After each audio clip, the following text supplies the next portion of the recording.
لاتے ہیں roll number 17 جن کا موضوع ہے دور حاضر کے فتنے اور ان کا حل۔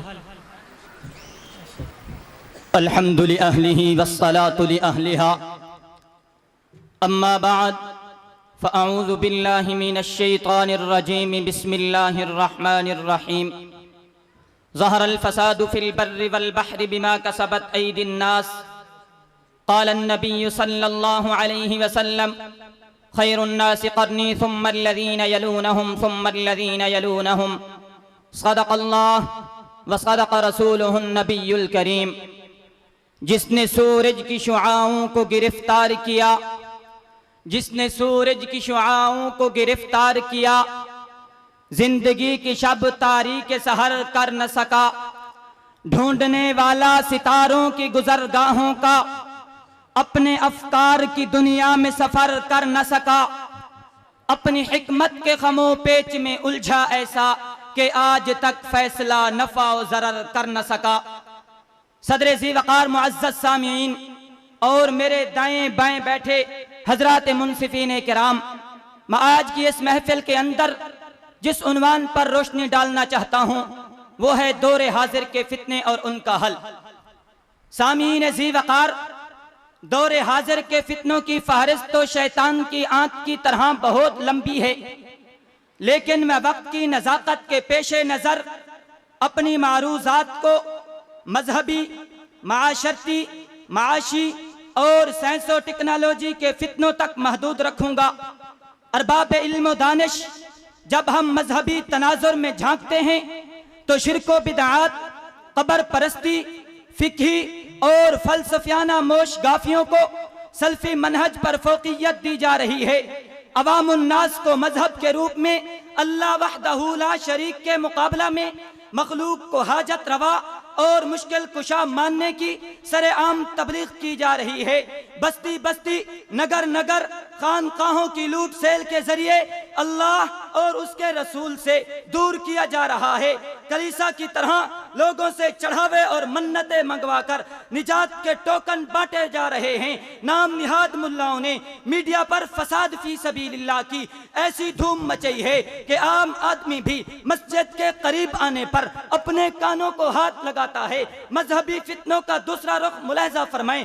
وحدت ادیان، اباحیت پسندی، تصوف، خود ساختہ مجتہدین، انکار و استخفاف حدیث، فرقہ واریت، بہائیت، قادیانیت، غامدیت، رافضیت اور جدیدیت کی موش گافیوں کے ایسے ایسے گل کھلے ہیں کہ ابلیس بھی اپنی پراگرس پر شرما رہا ہے۔ لا حول ولا قوت الا باللہ۔ حضرات منصفین کرام، میں اللہ کے گھر میں کھڑا ہو کر معاشرتی فتنوں کا تذکرہ کرنا چاہوں تو شاید لوگ میرے لیے شیم شیم کے نعرے بلند کریں۔ آپ دیکھتے ہیں کہ معاشرتی فتنوں نے ہمارے معاشرے کو سارتا پاؤں اپنی آہنی زنجیروں میں یوں جکڑا ہوا ہے کہ عقل کے بڑے بڑے چقادری مغربی اقتدار کی سونامی میں بہے جا رہے ہیں۔ کفر کی اداؤں نے نوجوان نسل کو ایسی آزادی فراہم کی ہے کہ کورٹ میرج، میراتھن ریس، اختلاط مرد و زن اور ریمپ پر واک کرتی ہوئی ماڈل گرلز کی واک نے شرفاء کی پگڑیاں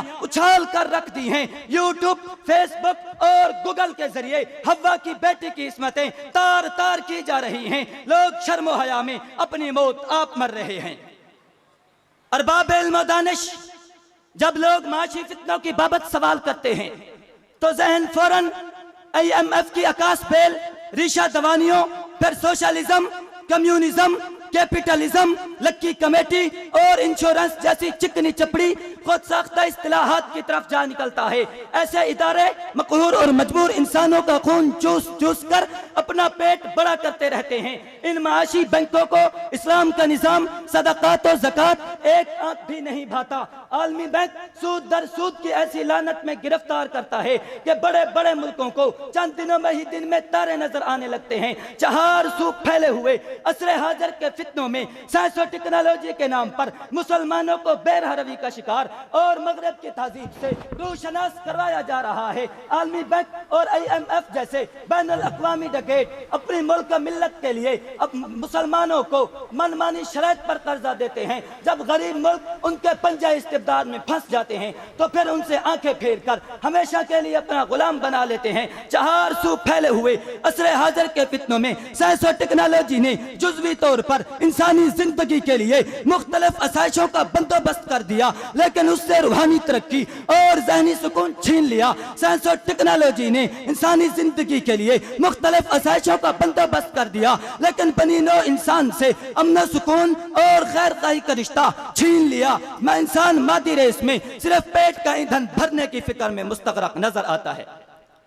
حاضرین مجلس، میں اس موقع پر آپ کے گوش گزار کرنا ضروری سمجھتا ہوں کہ ہمارے لیے قابل فخر اور اعزاز کی بات ہے کہ ہمارے اسلاف ہر دور میں اٹھنے والے فتنوں کے سامنے سینہ سپر رہے ہیں۔ خالق قرآن کے فتنہ نے سر اٹھایا تو امام احمد بن حنبل رحمت اللہ علیہ نے بڑی جرأت مندی سے اس کا کلا کما کیا۔ انگریز کی گود میں پروان چڑھنے والے قادیانیت کے کبھی فتنے کا مولانا عمر تصری رحمت اللہ علیہ نے بڑی بے باکی سے مردانہ وار مقابلہ کیا۔ رافضیت کے مضمون فتنے کا کلا کما امیر عظیمت جیسی نابغہ روز شخصیات کرتی رہی۔ بقول حکیم الامت، اٹھ کے اب بزم جہاں کا اور ہی انداز ہے، اٹھ کے اب بزم جہاں کا اور ہی انداز ہے، مشرق و مغرب میں تیرے دور کا آغاز ہے۔